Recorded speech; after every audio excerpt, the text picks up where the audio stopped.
دلوں کو فتح کرنے والے یہ نوجوان سپہ سالار تھے فاتح سندھ محمد بن قاسم، جن کی ولولہ انگیز قیادت میں سندھ کو باب الاسلام بننے کا شرف حاصل ہوا، اور جن کی بے مثل جرت، ہوش مندی اور فراست کی بدولت مختصر سے عرصے میں اسلام کی روشنی نے ایک وسیع علاقے کو منور کر دیا۔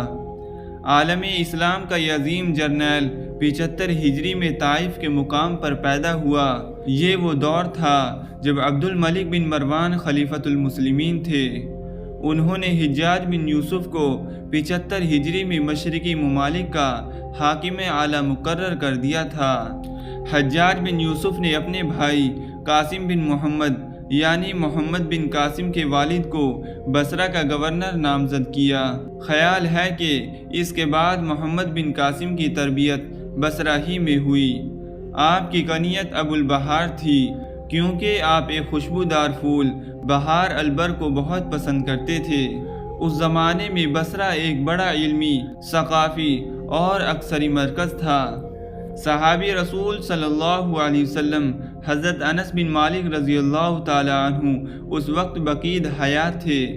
اس کے علاوہ امام حسن بصری رحمۃ اللہ علیہ اور امام محمد بن سیرین بھی اپنے علم سے لوگوں کو فیضیاب کر رہے تھے۔ قبیلہ نبو ثقیف سے تعلق رکھنے والے اس بہادر سپوت کے سر سے والد کا سایہ بچپن ہی میں اٹھ گیا، اور اس کی تربیت کی تمام ذمہ داری والدہ حبیبہ پر آ پڑی۔ والدہ نے اپنے پیارے بچے کی بہت اچھی تربیت کی اور اسے دینی تعلیم سے آراستہ کرنے کے ساتھ ساتھ مجاہدانہ اوصاف سے مزین کرنے میں کوئی کسر نہ چھوڑی۔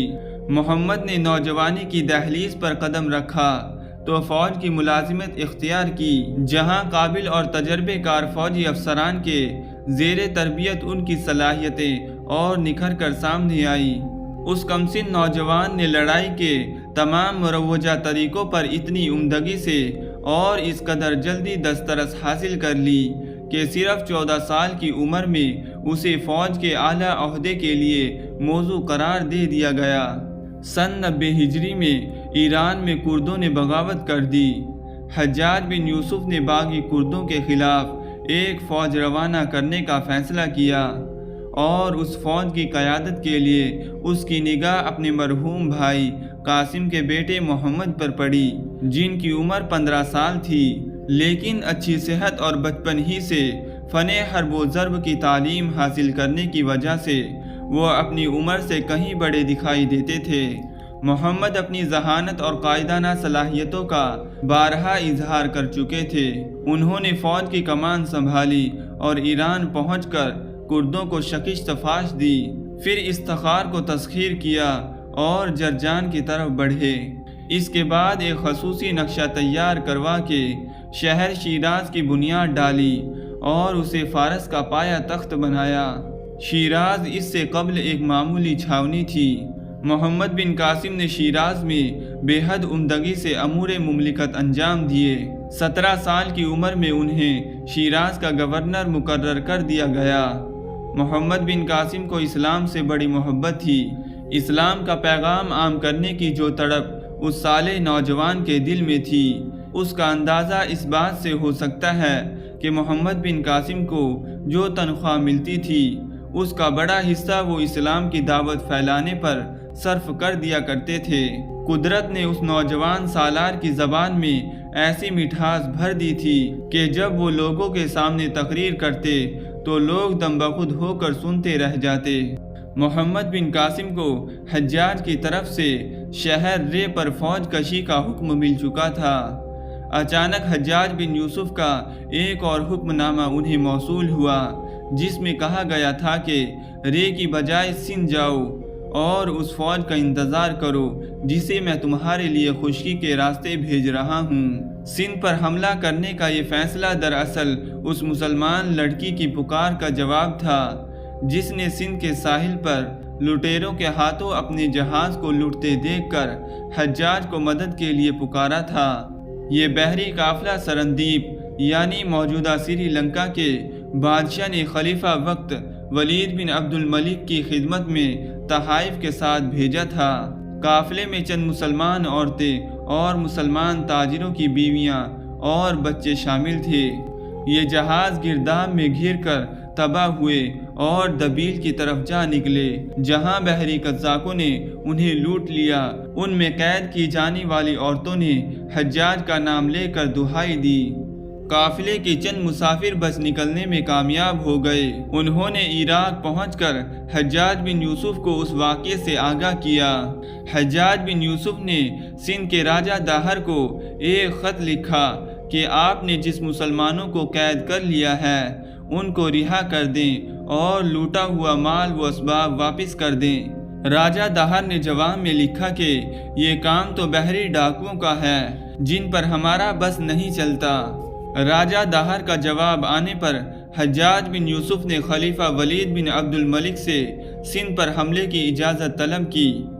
اجازت نہ ملی تو حجاج نے دوبارہ دمشق پیغام بھیجا کہ میرا خیال ہے کہ کثیر اخراجات کی وجہ سے سندھ پر حملے کی اجازت نہیں دی جا رہی ہے۔ میں وعدہ کرتا ہوں کہ جو رقم سرکاری خزانے سے صرف ہوگی اس سے دگنی رقم خزانے میں داخل کروں گا۔ اس پر خلیفہ وقت نے حملے کی اجازت دے دی۔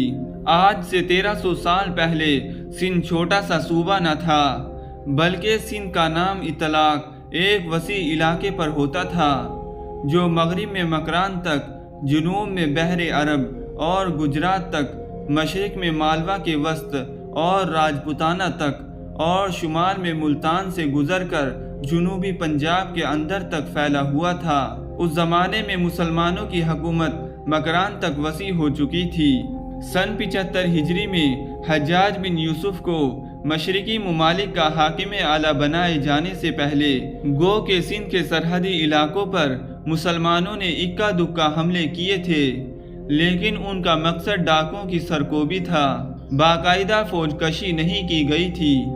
حجاج بن یوسف نے سعید بن اسلم کو مکران اور سرحد کا حاکم مقرر کیا۔ اسی زمانے میں ایک قبیلہ بنی آثار اپنے سردار محمد علافی کے ساتھ امان کے راستے سندھ میں آ کر آباد ہو گئے۔ اس نے سندھ کے راجہ داہر کی ایک لڑائی میں مدد کی۔ راجہ نے سرحد مکران کا ایک علاقہ اس قبیلے کو دے دیا۔ سعید بن اسلم نے کسی جرم پر اس قبیلے کے ایک فرد کو سزائے موت دے دی۔